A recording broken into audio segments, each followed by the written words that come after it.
Kentucky Center for Grieving Children and Families says Kentucky ranks 7th in the nation for childhood bereavement. Many of these children are losing parents or siblings to illness, drug abuse, or violence. Today, the center presented at the Interim Joint Committee on Families and Children in Frankfort, and WKYT's Alyssa Williams was there to learn more.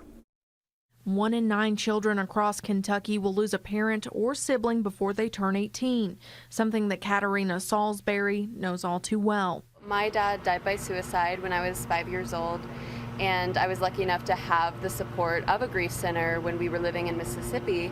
But then, my grandmother died when I was 13, suddenly and unexpectedly and very traumatically, and we didn't have any kind of grief support here in Kentucky. That's why the Kentucky Center for Grieving Children and Families was created in 2020.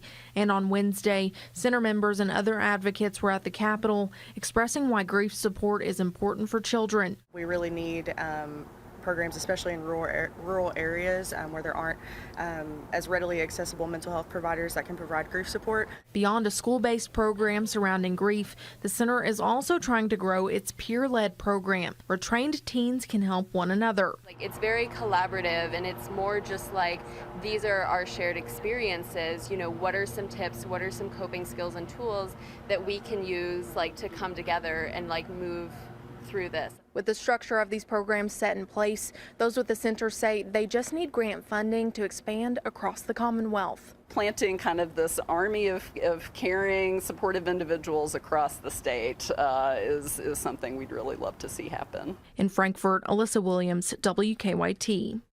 And those with the center say there is a significant need for grief support geared toward teenagers right now.